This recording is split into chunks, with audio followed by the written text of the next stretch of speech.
भारत आधिकारिक तौर पर जापान को पीछे छोड़कर दुनिया की चौथी सबसे बड़ी अर्थव्यवस्था बन गया।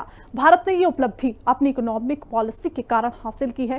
हिंदी खबर से बातचीत में महिला कांग्रेस अध्यक्ष अलका लांबा ने कहा कि प्रधानमंत्री नरेंद्र मोदी जाकर देखें कि गरीबों के बीच में पहुंचे और फिर पता चलेगा कि क्या गरीबी खत्म हुई है, लोगों को रोजगार मिल रहा है।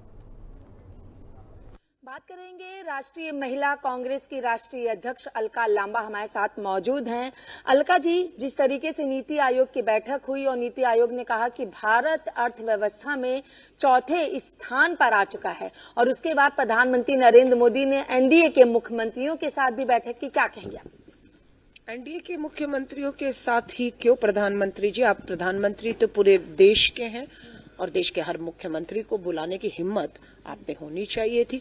अगर आपको बीजेपी एनडीए को बुलाना था तो भाजपा के मुख्यालय में एज अ बीजेपी नेता एनडीए नेता बुलाते और बात कर लेते, हमें दिक्कत नहीं थी। इस लोकतांत्रिक देश है ना। लेकिन देश का प्रधानमंत्री जब दलगत राजनीति में इतना डूब जाएगा और उठ नहीं पाएगा और यहाँ पर भी इस तरीके से होगा कि मैं एनडीए वालों को बुलाऊंगा और दूसरों को नहीं। अर्थव्यवस्था पे बात थी ना, बुलाते दूसरे मुख्यमंत्रियों को। ये जो चौथे स्थान पर आ चुकी अर्थव्यवस्था, ये पिछले 2014 से तो नहीं आई है। बहुत लंबे प्रयास हुए, औद्योगिक क्रांति हुई, हरित क्रांति हुई, हमारी श्वेत क्रांति, कितनी क्रांतियां है ना। बैंकों का नेशनलाइजेशन हुआ, बहुत से प्रयास पुरानी सरकारों के भी रहे, तब जाकर ये इमारतें खड़ी होती हैं।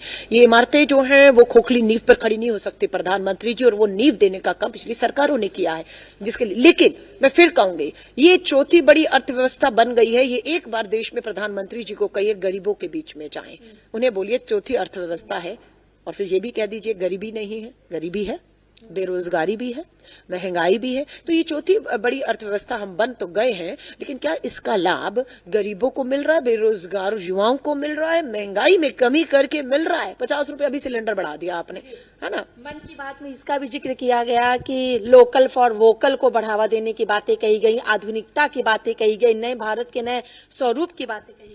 देखिए, हम पिछले एक दशक से यही खोखले जुमलेबाजियां और भाषण ही तो सुन रहे हैं, और ये प्रधानमंत्री जी को भी स्वीकारना चाहिए कि 400 पार, अब की बार 400 पार से आप चूके कहां, ये आपको देखना चाहिए था। सब कुछ अगर ठीक चाह रहा था तो तीसरी बार आपको पूर्ण बहुमत अपने दम पर नहीं मिला ना, बैसाखियों पर आ गए आप, है ना। उसके बहुत से कारण है। मणिपुर में इनकी सरकार, मणिपुर के दोनों सांसद इनके थे। इस बार क्या हुआ, मणिपुर में इनकी सरकार को, अपनी सरकार को बर्खास्त करना पड़ा और दोनों सांसद इनको खोने पड़े, है ना। सो ऐसे बहुत से, आपका उत्तर प्रदेश में 40 से ऊपर सांसद आपको खोने पड़े। आपका उत्तम डबल इंजन की सरकार, सब कुछ श्रेष्ठ चल रहा था, क्यों खोने पड़े? तो ऐसे पूरे देश में उदाहरण है। प्रधानमंत्री जी इस घमंड से, इन खोखले जुमलों से, नारोबाजियों से बाहर आए, जमीन पर जाएं, जमीन की सच्चाई और जाने कि आज लोग गरीब हैं, गरीबी है, महंगाई बेरोजगारी से त्रस्त है, राहत चाहिए।